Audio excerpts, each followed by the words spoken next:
إن الحمد لله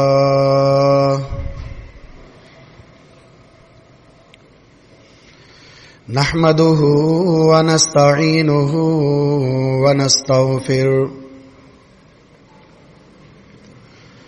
ونعوذ بالله من شرور أنفسنا ومن سيئات أعمالنا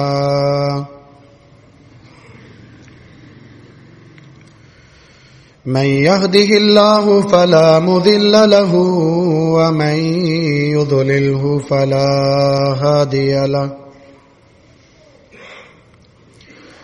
وأشهد أن لا إله إلا الله وحده لا شريك له وأشهد أن محمدا عبده ورسوله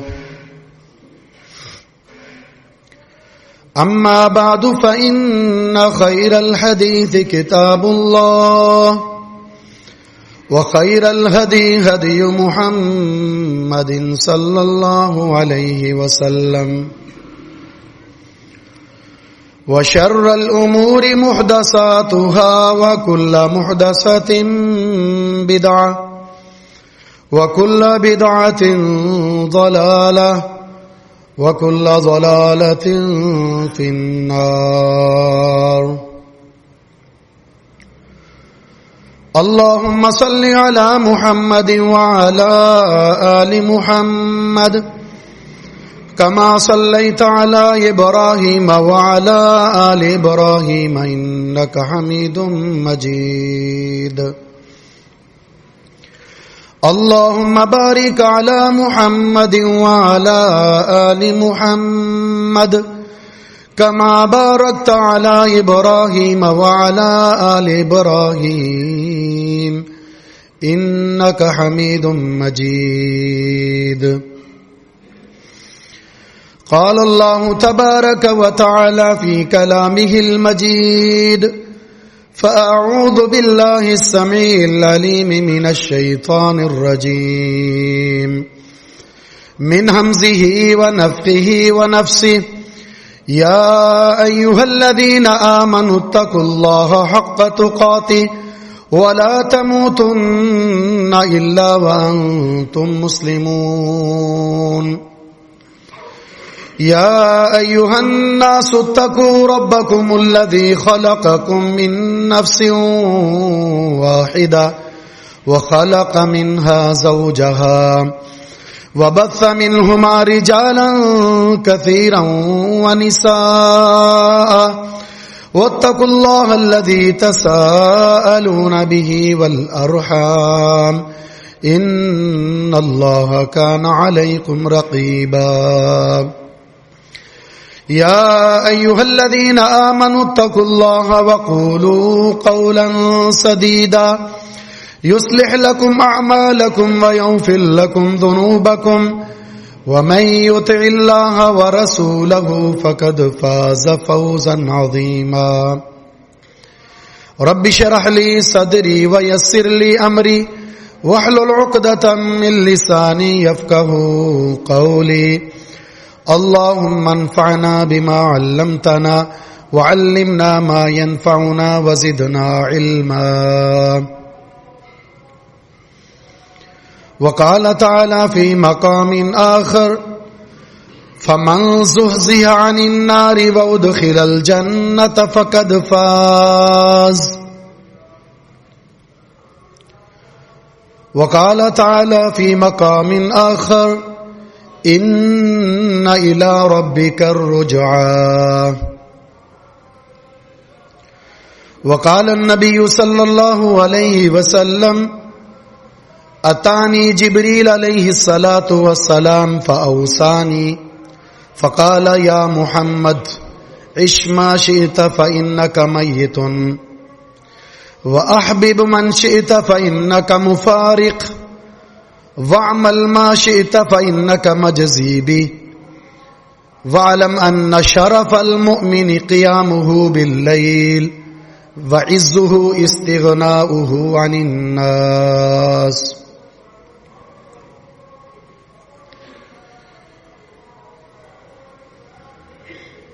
پیارے پیغمبر علیہ الصلاۃ والسلام کے پاس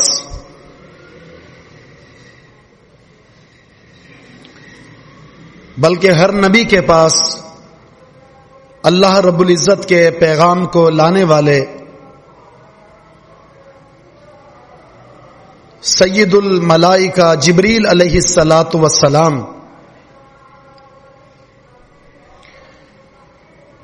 جنہوں نے ہر شریعت کو امانت داری کے ساتھ نبی تک پہنچایا، جنہوں نے ہر نبی کے ماننے یا نہ ماننے والوں کو انجام تک پہنچتے ہوئے دیکھا، کامیابی اور ناکامی کے سارے اصول، سارے قانون، سارے دستور سے واقف،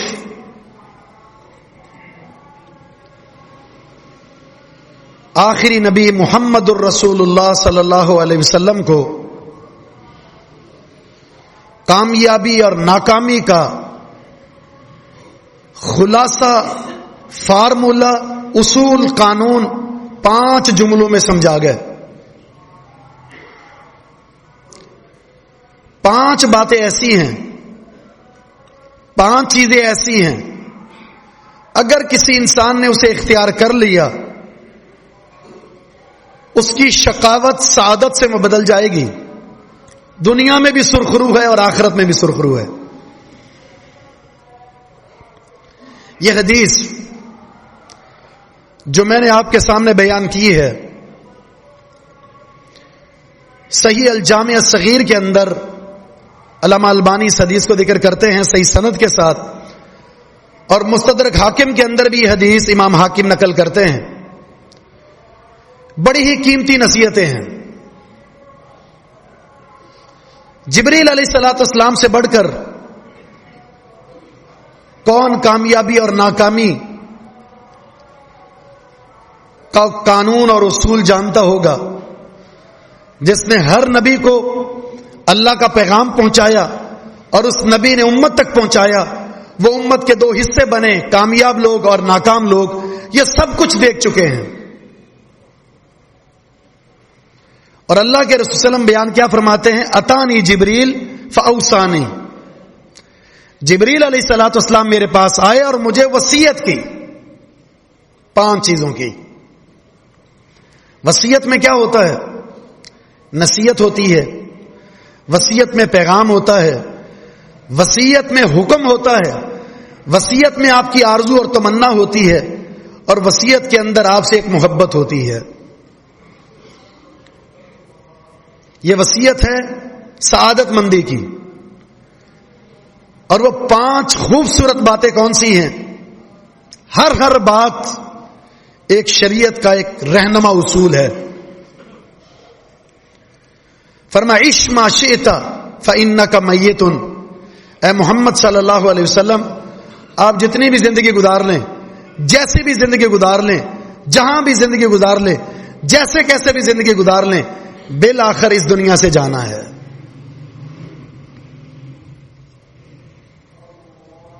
حیات آپ کی کیسی ہے؟ زندگی کیسی ہے؟ کس شعبے سے آپ تعلق رکھتے ہیں؟ آپ کا اٹھنا بیٹھنا کیسا ہے؟ آپ امیر ہیں، غریب ہیں، عربی ہیں، عجمی ہیں، خوبصورت ہیں، بدصورت ہیں، اعلیٰ نسب والے ہیں یا نسل میں ادنا حیثیت رکھتے ہیں، معاشرے میں آپ کا کوئی مقام ہے یا کوئی پہچان نہیں، آپ معروف ہیں یا اجنبی ہیں، جس بھی حالت میں جو بھی ہیں، انجام کار یہ ہے کہ آپ نے ایک دنیا سے جانا ہے۔ یہ جو خبر ہے نا کہ آپ نے چلے جانا ہے، اس خبر کے اندر ایک گہرائی ہے، اور گہرائی یہ ہے کہ انسان کی 2 حیثیتیں ہیں، ایک ہے عدم ذکر اور دوسرا ہے بعد ذکر۔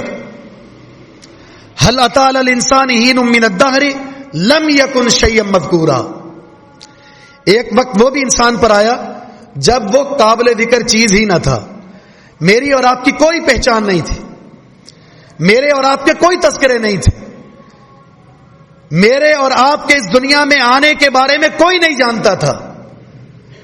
عدم ذکر سے اللہ نے قابل ذکر بنا دیا۔ ہمیں ایک پہچان دی ہے. میں عبداللہ، عبد الرحمان، اسماعیل اور فلاں فلاں ناموں سے معروف اور مشہور ہوں.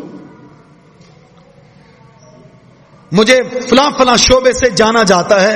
یہ قابل ذکر کس نے بنایا ہے؟ اللہ رب العزت نے. جس سے اس نے پیدا کر دیا ہے نا، اس کے بعد اب اس کے لیے فنا نہیں ہے، اب اس کے لیے خاتمہ نہیں ہے، انتقال ہے. اس دنیا سے برزخ میں منتقل ہوگا اور برزخ کے بعد عالم محشر میں آئے گا. پھر جنت اور جہنم آخری منزل ہوگی. جو پیدا ہو چکا اب وہ ختم نہیں ہوگا، اس نے اپنی دائمی منزل تک پہنچنا ہے. میری اور آپ کی بقا اس دنیا میں نہیں ہے. نہ مجھے پتا ہے نہ آپ کو پتا ہے میری آخری گھڑی کون سی ہے، میں نے جانا کہاں ہے. محشر میں انجام کو سن کر جنت میں یا جہنم میں. جنت اور جہنم کی جو زندگی ہے وہ دائمی ہے، جس کے لیے کوئی زوال نہیں، اس کے لیے کوئی فنا نہیں ہے، جس کے لیے کوئی فنا نہیں ہے. اس منزل تک پہنچنے کے لیے، اپنی اس منزل کے انتخاب کے لیے اس دنیا میں ہمیں زندگی دی گئی ہے. اب یہ زندگی دو طرح سے گزرتی ہے، اور یہ دو طرح کی زندگی گزارنے والوں کے بارے میں اللہ تعالیٰ نے سورۃ القاریہ میں، سورہ اعراف میں، دیگر جگہ پر اللہ تعالیٰ نے یہ دو پیغام رکھے ہیں. فَأَمَّا مَنْ ثَقُلَتْ مَوَازِينُهُ فَهُوَ فِي عِيشَةٍ رَاضِيَةٍ وَأَمَّا مَنْ خَفَّتْ مَوَازِينُهُ فَأُمُّهُ هَاوِيَةٌ. جس نے دنیا میں اپنے بینک بیلنس، دنیا کی شہرت، ترقی، حسن و جمال، اعلی شان گھر، بینک بیلنس، کوٹھی، گاڑی، اس سے زیادہ اپنے اعمال کے اندر جستجو اور محنت کی، ذخیرہ حسنات میں جستجو میں لگا رہا اور اپنے میزان کو اس نے عمل سے ثقیل بنا دیا.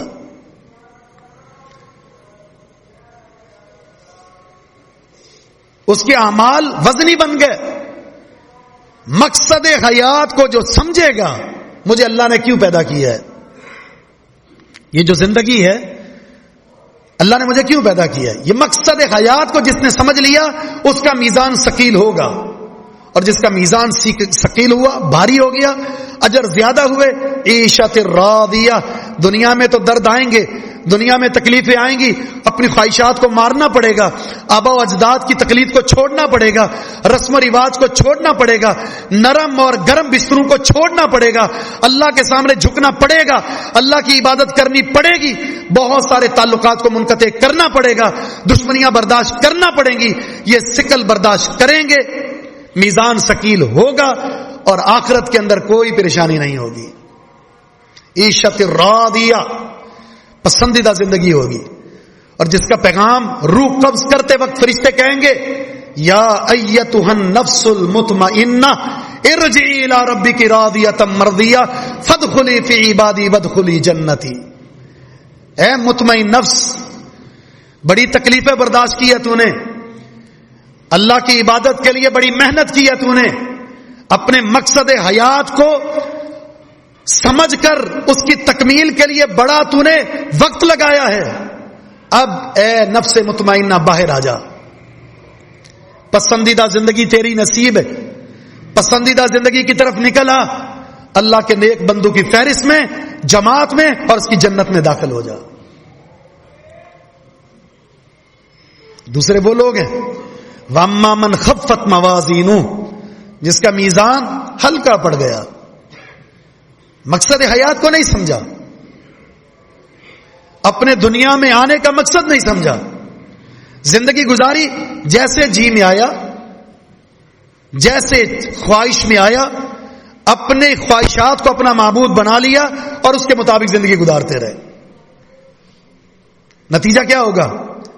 دنیا میں مال و دولت تو بہت ہو سکتا ہے، نوکریاں بھی بہت ہو سکتی ہیں، آپ کی ایک شہرت ہوگی، آپ کا ایک مقام ہوگا، دنیا میں آپ کو کوئی غم نہیں ہوگا، کوئی تکلیف نہیں ہوگی، آپ نے بہت کچھ کما لیا ہے، بڑی اچھی گاڑی ہے، اچھی نوکری ہے، اچھا لباس ہے، اچھا گھر ہے، کیونکہ آپ نے دنیا میں دنیا ہی کے حصول کے لیے محنت کی تھی.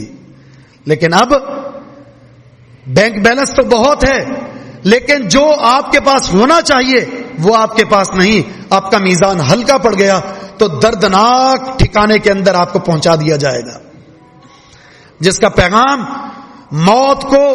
موت کے وقت روح نکالتے وقت فرشتے کہیں گے اخرجی ایتھا النفس الخبیثہ, اے خبیث نفس باہر نکلا, اللہ کے غضب کی طرف, اس کی آگ کی طرف, اس کے انتقام کی طرف اور اس کی جہنم کی طرف نکلا باہر. یہ دو نفس ہوتے ہیں, نفس مطمئنہ یا نفس خبیثہ. یہ دنیا کی زندگی پر انحصار ہے اور اس کے لیے مقصود زندگی کا اس کو جاننا ضروری ہے. حقیقت یہ ہے ہم میں سے اکثریت مقصد حیات سے غافل ہیں.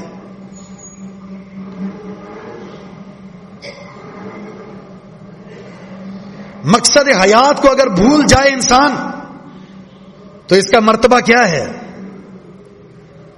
یہ ہے تو انسان, اپنے وجود میں تو انسان ہے, لیکن اپنی سیرت اور صورت, کردار اور گفتار میں کیا ہے؟ کمثل الحمار کمثل الکلب. اللہ نے کبھی اسے کتے کے ساتھ تشبیہ دی ہے اور کبھی گدھے کے ساتھ تشبیہ دی ہے. کیوں؟ مقصد حیات سے بے خبر ہے. وہ حدیث آپ نے بارہا سن رکھی ہوگی جس میں میرے اور آپ کے لیے ایک بہت بڑی تنبیہ ہے کہ جانور تو اپنے مقصد حیات کو سمجھتا ہے, لیکن اے انسان تجھے اللہ نے بصیرت والا بنایا, بصارت والا بنایا, اللہ نے شعور والا بنایا, عقل مند بنایا. اللہ نے تیری رہنمائی کے لیے انبیاء بھیجے, علماء پیدا کیے, کتابیں لکھی گئی, کتابیں دی گئی. اس کے باوجود بھی اگر تیرے اندر شعور پیدا نہیں ہوا, مقصد حیات کو نہیں سمجھا, تو جانور سے بھی گھرا ہوا ہے. نبی علیہ السلام اپنا قصہ سناتے ہیں, ایک قصہ سناتے ہیں صحابہ کرام کو کہ ایک شخص, یہ صحیح مسلم کی حدیث ہے, وہ اپنی گائے پر, اپنے بیل پر سوار ہوا اور سوار ہونے کے بعد سفر میں ہے.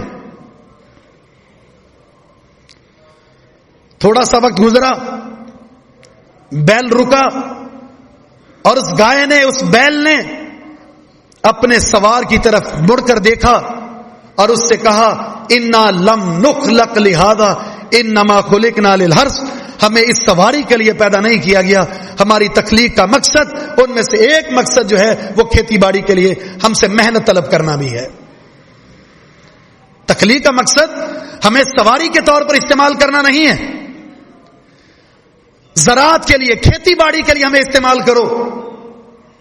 صحابہ اکرام حیران ہو گئے, سبحان اللہ, ان البقرہ تتکلم, کیا گائے بھی بات کرتی ہے؟ تو نبی علیہ الصلوۃ والسلام نے فرمایا ہاں, میرا بھی ایمان ہے, میرے ابو بکر کا بھی ایمان ہے, میرے عمر کا بھی ایمان ہے. اس گائے کو پتا ہے, اس جانور کو پتا ہے میرا مقصد حیات کیا ہے, کس لیے مجھے پیدا کیا ہے, کس لیے مجھے پیدا کیا گیا ہے. ایک اور قصہ جس میں ایک بھیڑیا ریوڑ سے ایک بکری کو اٹھا کر بھاگا اور اس کو چرانے والا چرواہا بھاگتا ہے اور اس بھیڑیے سے اپنی بکری کو چھڑا لیتا ہے, اور بھیڑیا ایک طرف جا کر بیٹھ کر اسے کہتا ہے کہ تو نے آج مجھ سے یہ چھڑا لی, یہ بکری مجھ سے چھین لی, میرا رزق مجھ سے چھین لیا. اس وقت کیا ہوگا جب ان بکریوں کو چرانے والے, ان کی دیکھ بھال کرنے والے اور ان کے ریوڑ کے اندر ہم سب شامل ہوں گے. اس نے کہا کہ عجیب بات ہے, بھیڑیا بات کر رہا ہے. تو اس بھیڑیے نے کہا اس سے بھی زیادہ حیران کن بات یہ بتاتا ہوں کہ مدینہ کے اندر ایک نبی ہے, جو نبی تو مستقبل کی خبریں بتاتے ہیں, جو نبی قیامت کے احوال کے بارے میں خبر دیتے ہیں. نبی کے بارے میں, نبی قیامت کے بارے میں ایک جانور اطلاع دے رہا ہے, اپنا مقصد حیات بتاتا ہے جانور, نبی قیامت اور نبی کے پیغام بتاتا ہے جانور.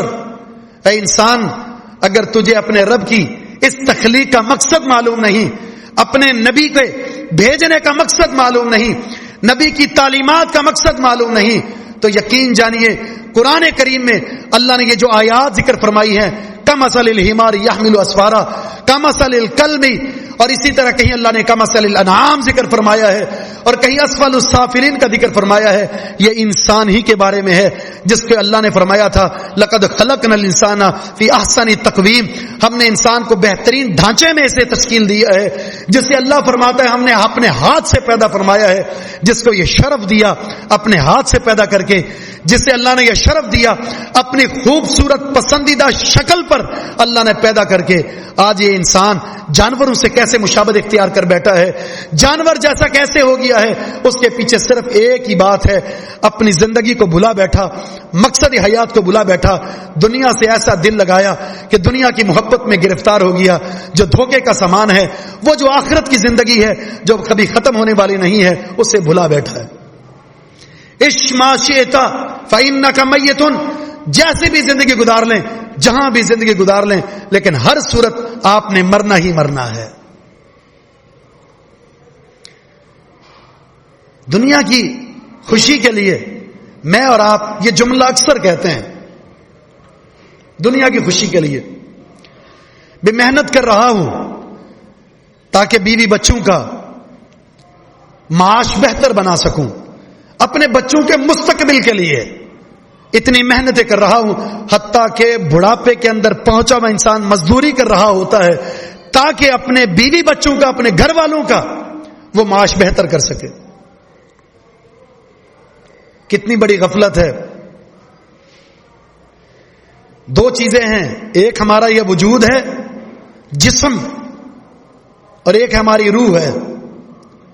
آج معاشرے میں فتنوں کے اندر گرفتاری کا عالم یہ ہو چکا ہے، میں اور آپ الا ماشاء اللہ سب کے سب اس جسم کی تازگی، اس جسم کے حسن کے لیے، اس جسم کو سلامت رکھنے کے لیے، اس جسم کی فکر مندی میں صبح اور شام محنت میں مصروف عمل ہے.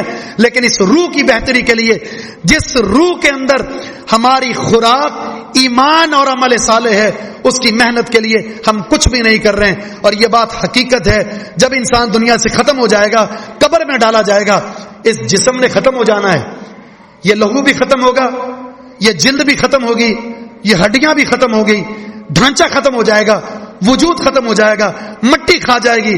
لیکن جس چیز کو نہیں کھانا، جس چیز کے لیے بقا ہے، وہ ایمان ہے، وہ عمل صالح ہے، قبر اسے ختم نہیں کر سکتی. وہ قبر میں بھی آپ کے ساتھ ہے، محشر میں بھی آپ کے ساتھ ہے. کیا وجہ ہے؟ اس عمل صالح اور ایمان کی محنت اور جستجو میرے اندر نہیں ہے، اور دنیا کے اندر چند ساعت کے لیے، چند لمحوں کے لیے زندگی گزارنے کے لیے میں اتنا مصروف عمل ہوں، نہ صبح دیکھتا ہوں، نہ شام دیکھتا ہوں، نہ رات دیکھتا ہوں، نہ جائز دیکھتا ہوں، نہ ناجائز دیکھتا ہوں، نہ صحیح دیکھتا ہوں، نہ غلط دیکھتا ہوں، نہ حرام نہ حلال. بس دنیا کے اندر مجھے ایک منصب چاہیے، ایک مقام چاہیے، ایک عہدہ چاہیے، پیسے چاہیے، اچھا گھر چاہیے، اچھی گاڑی چاہیے، اچھے بینک بیلنس چاہیے، اچھا نام چاہیے. اس کے لیے سب کچھ کر گزرتا ہوں. لیکن مرنے کے وقت جب انسان وصیت لکھ رہا ہوتا ہے، وصیت کے اندر جو الفاظ ادا کر رہا ہوتا ہے، اس میں سب کچھ ذکر کرتا ہے سوائے اپنے. اس کے لیے جتنا کچھ کمایا ہوتا ہے، اپنے لیے کچھ بھی نہیں ہوتا. اس وصیت کے اندر کرے یا نہ کرے، اگر وصیت کرتا ہے اس کے اپنے لیے اس میں کچھ نہیں، سب کچھ اہل و عیال کے لیے. اسے اتنا دے دینا، اسے اتنا دے دینا جس کے لیے اس نے 60 سال لگائے، 50 سال لگائے، 70 سال لگائے. اس کے لیے کیا ہے؟ اس کے اپنے لیے کیا ہے؟ نبی علیہ السلام کا یہ فرمان، جب انسان مرتا ہے، اذا مات الانسان انقطع عنہ عمل الا من ثلاث، جب انسان کا انتقال ہوتا ہے عمل منقطع، ختم ہو گیا سب کچھ. 3 چیزیں تو باقی ہیں اس کے لیے. اور وہ 3 چیزیں کیا ہیں؟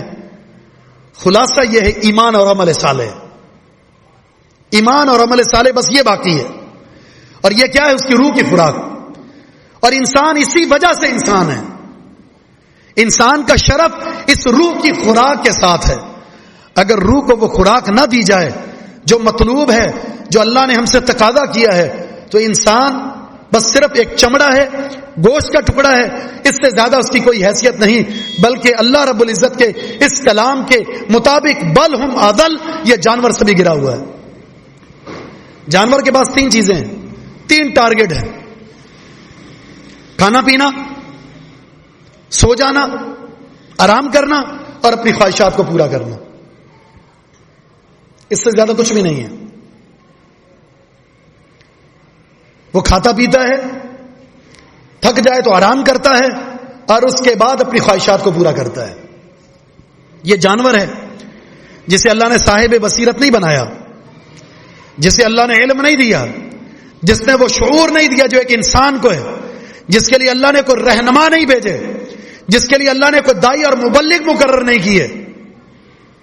اور اگر انسان جس کو اللہ نے اشرف بنایا، احسن بنایا، پسندیدہ صورت پر پیدا فرمایا، اپنے ہاتھ سے پیدا فرمایا، اس کے ڈھانچے کو اپنے ہاتھ سے تشکیل دیا، جس کے لیے رہنما بھیجے، جسے ناطق بنایا، جس کو شعور دیا، بصیرت، بصارت، عقل، سب کچھ دی،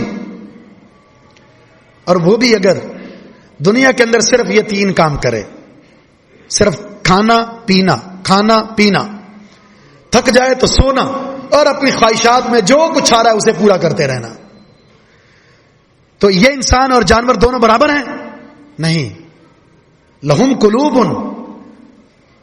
ولہم اعین، ان کے تو دل موجود ہیں، ان کی تو آنکھیں موجود ہیں، ان کے تو کان موجود ہیں، ان کے تو رہنما موجود ہیں، اور جب یہ اس ضابطے سے ہٹیں گے بل ہم اضل، تو یہ جانوروں سے بھی گمراہ ہیں، جانوروں سے بھی بدتر. ہمارے معاشرے میں اکثر زندگی گزارنے والے یہی لوگ ہیں.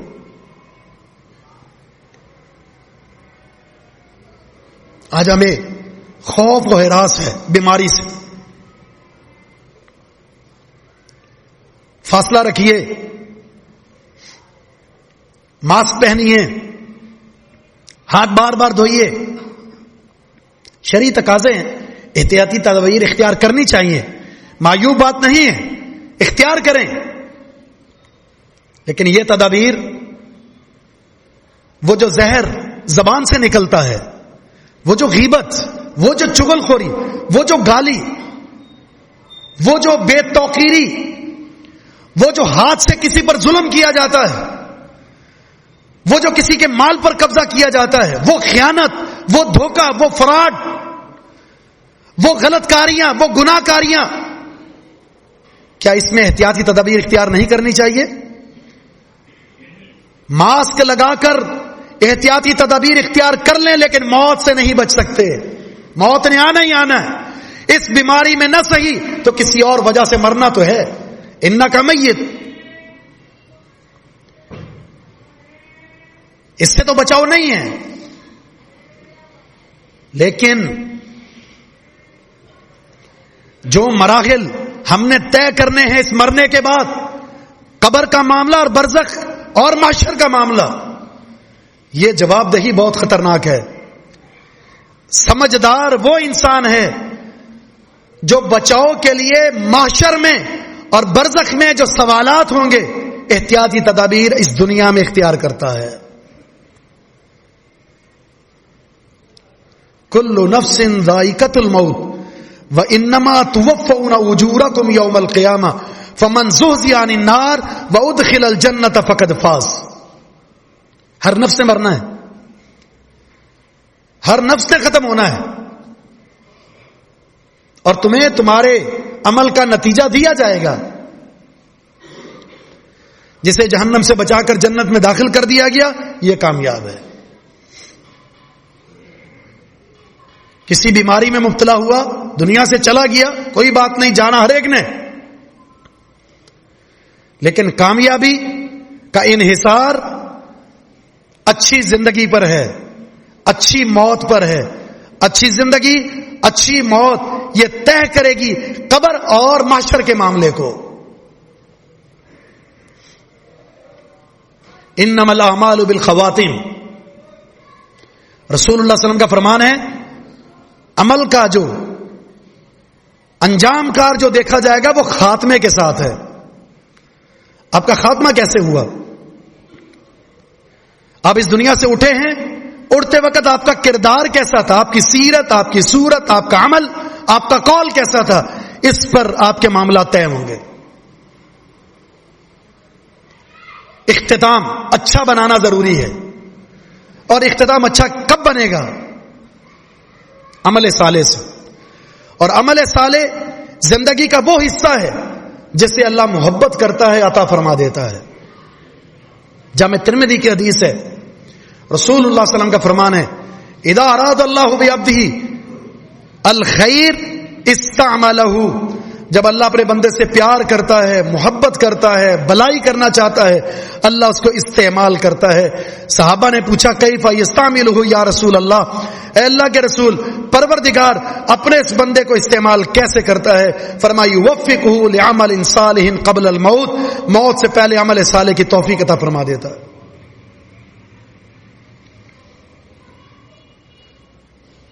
ربی اوزعنی ان اشکر نعمتک التی انعمت علی وان اعمل صالحا فیما ترضی. دعا جو قرآن میں موجود ہے، عمل صالح کی دعائیں کرنی چاہیے، رب العالمین سے عمل صالح کی توفیق کا سوال کرنا چاہیے. یا مقلب القلوب ثبت قلبی علی طاعتک. اختتام کب ہو جائے کوئی نہیں جانتا. لوگ بری مجلس میں بیٹھے مر جاتے ہیں، شراب پیتا ہوا مر گیا، بدکاری کرتے ہوئے مر گیا، چوری کرتے ہوئے مر گیا،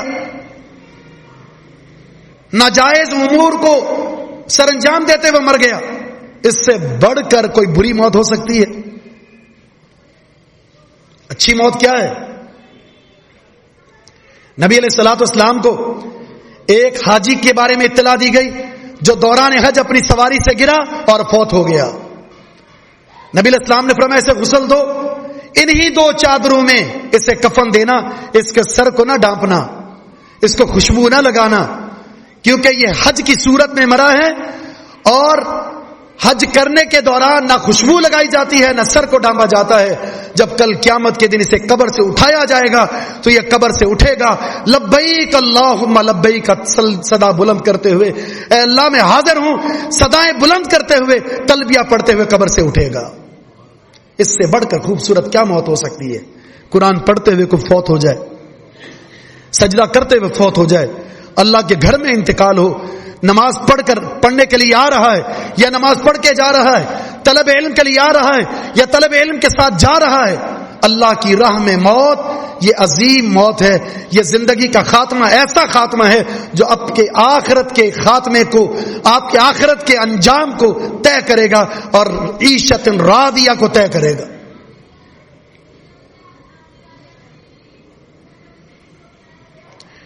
اشما شئت فإنک میت، جیسے بھی زندگی گزار لیں آپ نے مرنا ہے. اور موت کے تعلق سے یہ 3 باتیں یاد رکھیں کہ موت کے اندر بے رحمی کے تعلق سے یہ 3 امور ہیں. متا تکونو، این تکونو اور کیف تکونو. موت کب آئے گی کوئی نہیں جانتا، کیف تکونو کیسے آئے گی کوئی نہیں جانتا، این تکونو کس جگہ آئے گی کوئی نہیں جانتا. اور اس کے لیے ایک لفظ استعمال ہوا بغتہ، آئے گی بھی اچانک. قبرستان کے باہر لگا ہوا ہے کہ صرف بوڑھوں کا انتقال ہوگا، بالکل نہیں. ہمارے سامنے نوجوان، ہمارے سامنے بچے، ہمارے سامنے چند دن کی زندگی گزارنے والے، وہ بھی اس دنیا سے رخصت ہو رہے ہیں. دنیا میں آنے کی ترتیب ہے لیکن جانے کی کوئی ترتیب نہیں. بوڑھا باپ موجود ہوتا ہے، اس کی جوان اولاد چلی جاتی ہے. اینما تکونوا یدرککم الموت، جہاں کہیں بھی چلے جائیں اس موت نے آپ تک پہنچنا ہے. این المفر، بھاگ کر کہاں جائیں گے؟ کس کے پاس جانا ہے؟ موت سے بچاؤ کا کوئی راستہ ہے؟ بالکل نہیں. ان الموت قل ان الموت الذی تفرون منه فانه ملاقیکم. اے پیغمبر ان سے کہہ دیجئے جس موت سے بھاگ رہے ہو، جس موت سے بچنے کے لیے یہ انتظامات کر رہے ہو، کوئی محفوظ پناہ تلاش کر رہے ہو، فَإِنَّهُ مُلَاقِيكُمْ، وہ تمہیں پہنچ کر رہے گی.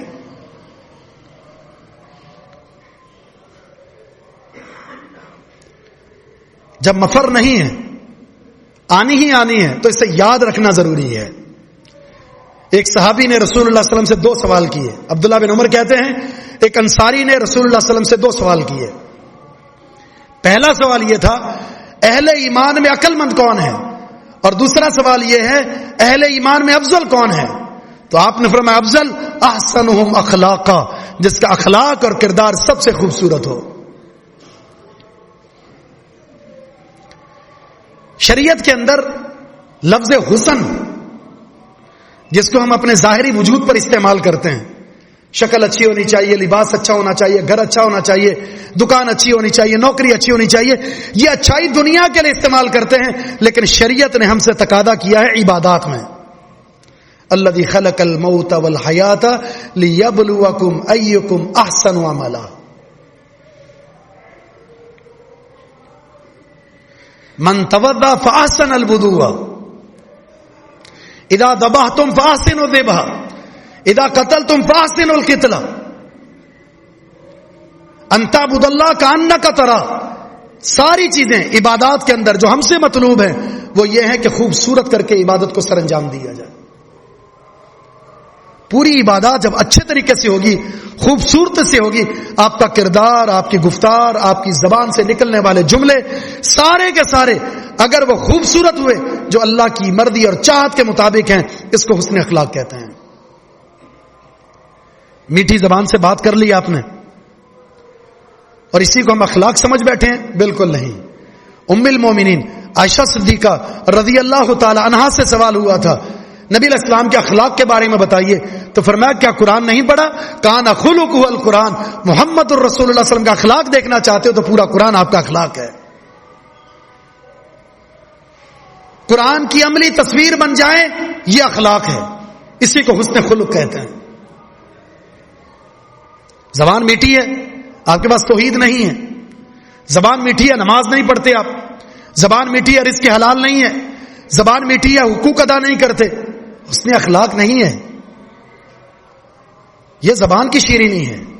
حسن اخلاق پوری شریعت کے دائرے کے اندر اپنے آپ کو داخل کرنا ہے، اس کو حسن اخلاق کہتے ہیں، اسی کو حیا کہتے ہیں۔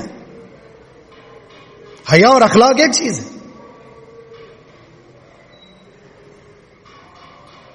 دوسرا سوال، عقل مند کون ہے؟ تو نبی علیہ السلام نے عقل مندی کے تعلق سے دو باتیں بیان فرمائی ہیں۔ عقل مند دیکھنا چاہتے ہو، مومن عقل مند، وہ دو چیزیں اس کے اندر ہوں گی۔ اکثرہم للموت ذکرن، وہ موت کو بہت یاد کرتا ہوگا، اسے اپنا مرنا یاد آتا ہوگا۔ اس حالت میں مر جاؤں کہ اپنے رب کے سامنے سوال کا جواب دینے کا اہل ہوں؟ جوانی کہاں گزاری، عمر کہاں گزاری، رزق کہاں سے کمایا، کہاں خرچ کیا، علم پر عمل کتنا ہے، ان جوابات، ان سوالات کا جواب دینے کی پوزیشن میں ہوں اگر اس حالت میں مر جاؤں؟ احتساب، وہ اپنے آپ کو شرمندہ کرتا ہے۔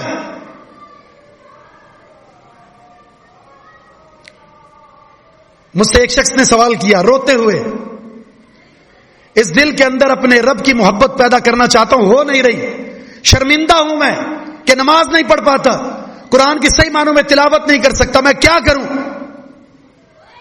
موت کو یاد کریں زیادہ سے زیادہ۔ دوسرا فرمایا وَأَحْسَنُهُمْ لِمَا بَعْدَهُ اسْتِعْدَادًا، زندگی کے بعد کے مراحل، قبر اور محشر کے معاملات کے تعلق سے جس کی تیاری سب سے بہترین ہے، اولئک الاقیاس، یہی لوگ عقل مند ہیں۔ یہ کوئی خفیہ چیز نہیں ہے۔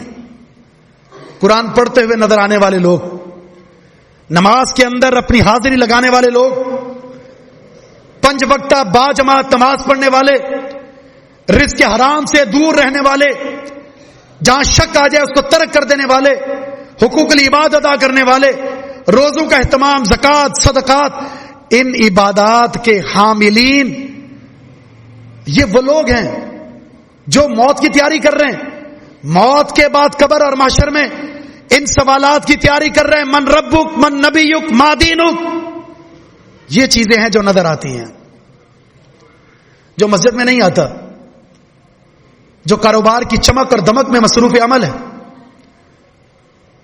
اور جو خالق نے وقت پیدا کر کے اسے وقت دیا ہے، خالق نے وقت کو پیدا کیا اور اسے وقت دیا ہے، اور اس کے پاس اس خالق کے لیے وقت نہیں ہے. اس انسان کا خاتمہ شقاوت کے ساتھ ہوگا, بدبختی کے ساتھ ہوگا. حسن خاتمہ حاصل نہیں ہو سکتا. یہ بے وقوف لوگ ہیں جنہیں مرنا ختم, جنہیں مرنا اس کے وجود میں شامل ہی نہیں, وہ موت کو یاد ہی نہیں رکھتا. عبداللہ بن مسعود فرماتے ہیں رسول اللہ صلی اللہ علیہ وسلم نے ایک دائرہ کھینچا, مربع چکور. آپ نے ایک لائن, اس چکور دائرے کے اندر آپ نے ایک لائن کھینچی, جو لائن اس دائرے کے باہر جا رہی تھی, لمبی لائن. اور پھر اس کے بیچ میں جو سینٹر میں لائن ہے, اس کے دائیں طرف اور بائیں طرف کچھ لائنیں کھینچی. آپ نے فرمایا یہ جو سینٹر والی بڑی لکیر ہے یہ انسان ہے, دائیں بائیں چھوٹی چھوٹی جو لکیریں ہیں یہ اس کی زندگی میں آنے والی آزمائشیں ہیں. کبھی تکلیف, کبھی خوشی, کبھی درد, کبھی بیماری, کبھی کسی کی وفات, کبھی رزق میں کمی, مختلف بیماریاں جیسے لاحق ہوتی ہیں. یہ غم اور پریشانیوں کا جال ہے جو انسان کو گھیرے ہوئے ہے. اور یہ جو لکیر باہر جا رہی ہے یہ اس کی امیدیں ہیں. میں نے ڈاکٹر بننا ہے, میں نے پائلٹ بننا ہے, میں نے وزیر اعظم بننا ہے, میری 2 فیکٹریاں ہونی چاہیے, میری 4 فیکٹریاں ہونی چاہیے, میں نے یہ کرنا اور میں نے وہ کرنا. یہ اس کی آرزو کی فہرست ہے. اور فرمایا یہ چاروں طرف سے گھیرے ہوئی جو لکیر ہے یہ موت ہے.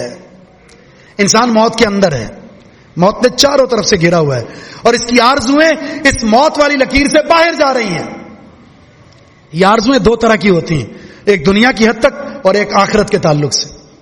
اگر آپ کی آرزویں آخرت کے تعلق سے ہیں, میں نے عالم بننا ہے, میں نے حافظ بننا, میں نے قاری بننا, میں نے اپنے بچوں کو نیک اور صالح بنانا ہے, میں نے یہ کرنا دین کے لیے, میں نے دین کے لیے یہ کرنا ہے. اگر آپ مر گئے اور وہ نہ کر سکے, آپ کی یہ حسن نیت پر بھی آپ کو اجر ملے گا. دنیا کی حد تک ہے تو نبی علیہ الصلوۃ والسلام نے اپنی 2 حدیثوں میں ہمیں یہ بھی آگاہ کر دیا ایسے لوگ کون ہیں. فرمایا لا یزال قلب الکبیر شابا فتنتین. 2 چیزیں ایسی ہیں, بوڑھے آدمی کا دل بھی ان 2 چیزوں کے بارے میں جوان رہتا ہے. بوڑھا ہو چکا ہے, بال سفید آ چکے, جسم میں کپ کپی طاری ہو چکی, اٹھنا بیٹھنا چلنا مشکل اور محال ہو چکا, لیکن 2 چیزیں جوان ہیں. کون سی؟ حب المال وطول العمل. مال سے محبت اور لمبی لمبی آرزویں. ابھی بھی وہ مرنا نہیں چاہتا, ابھی بھی اسے مرنے کے حوالے سے کوئی سوچ پیدا نہیں ہوئی. اگر ہوتی تو پھر اب دنیا میں بہت جی لیا, اب آخرت کے لیے مصروف ہو جاتا. اس کے چہرے سے, اس کے لباس سے, اس کی گفتار سے, اس کے عمل سے صرف اور صرف اللہ کی بندگی, اس کے علاوہ کچھ بھی نہ ہوتا. دنیا کی محبت, مال کی محبت اور لمبی آرزویں فرمایا یہ ختم نہیں ہوتی. ایک اور حدیث میں آپ نے فرمایا یکبر ابن آدم و یکبر معه اثنان. ابن آدم بڑھتا چلا جاتا ہے اور ساتھ میں 2 چیزیں بھی بڑھتی چلی جاتی ہیں, طول المال یا حب المال و طول العمر. مال کی محبت اور لمبی عمر کی آرزو. مجھے لمبی عمر چاہیے, ابھی میں نے نہیں مرنا.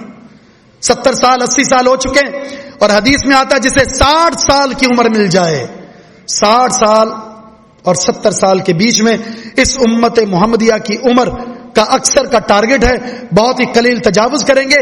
60 سال کی عمر کے بعد اب کوئی عذر اللہ کے یہاں قابل قبول نہیں ہے. اتنی لمبی عمر, اب کوئی عذر قبول نہیں ہوگا. اب صرف اللہ کی بندگی. وگرنہ یہ حدیث جس میں 4 قسم کے عذاب ہیں, نہ اللہ دیکھے گا, نہ کلام کرے گا, نہ گناہوں سے پاک کرے گا. دردناک عذاب ہے 3 لوگوں کو. ان میں سے ایک شیخ زانن, وہ بوڑھا انسان جو بڑھاپے کی حالت میں برائی سے باز نہیں آتا. اب تو دنیا ختم ہو چکی اس کی, اب تو خواہشات ختم ہو چکی, اب تو اللہ کے بارے میں سوچنا چاہیے, اب تو اپنی موت کو یاد کرنا چاہیے جو سر پر آ چکی, اس کی علامات ظاہر ہو چکی. فرمایا اگر اس بڑھاپے میں بھی کوئی بد کرداری والا عمل کرتا ہے تو یہ 4 قسم کے عذاب کا سامنا کرنا پڑے گا. دوسرا بادشاہ جو اپنی رعیہ سے جھوٹ بولتا ہے. تیسرا وہ فقیر جو کبر کرتا ہے.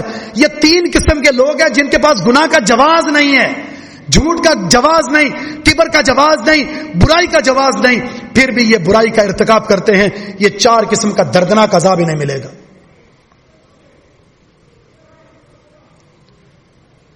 تو انسان جیسے ہی عمر بڑھتی ہے اب اس سے خوشیاں نہیں منانی کہ میں 14 سال 20 سال 30 سال 40 سال 50 سال کا بھی کیک کاٹ رہا ہوتا ہے. احمق انسان ہے یہ جو اپنی زندگی کے اختتام کی طرف بڑھ رہا ہے اور خوشی منا رہا ہے کہ میں جوان ہوتا جا رہا ہوں, بڑھتا چلا جا رہا ہوں. اس کی منزل قبر کی طرف قریب ہوتی چلی جا رہی ہے. علی رضی اللہ تعالیٰ عنہ کا خوبصورت یہ قول ہے,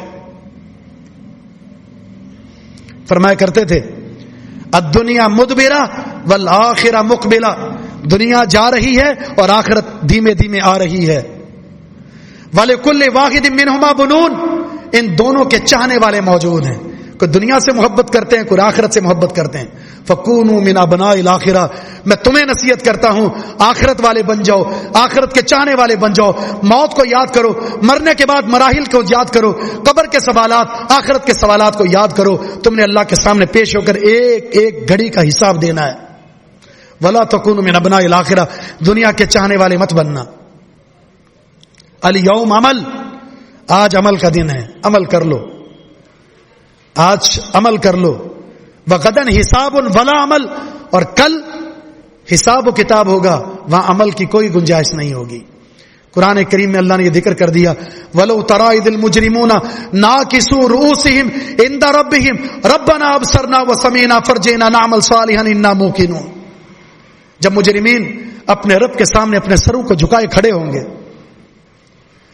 مجرمین اپنے رب کے سامنے اپنے سروں کو جھکائے کھڑے ہوں گے اور کہیں گے ربنا ابصرنا وسمعنا, اے پروردگار آنکھیں کھل گئی, سن لیا اپنے آنکھوں سے, سب کچھ دیکھ لیا, اب واپس بھیج دے. انا موقنون, ہم یقین کرنے والے ہیں, اب تو عمل کر کے آئیں گے, آئیں گے آخرت کے چاہنے والے بن کر آئیں گے, دنیا سے نفرت کرنے والے بنیں گے. لیکن اللہ کیا فرمائے گا قال اخسؤ فیہا ولا تکلمون, دفع ہو جاؤ, آج بات مت کرنا. اللہ کا غضب اس قدر زیادہ ہوگا, نہ اس سے پہلے اللہ اتنا غضبناک ہوگا, نہ اس سے پہلے اللہ تعالیٰ, نہ اس کے بعد ہوگا. قرآن دستور حیات ہے, اس کی ہر خبر ایسے ہی ہے جیسے آنکھ سے دیکھ لیا.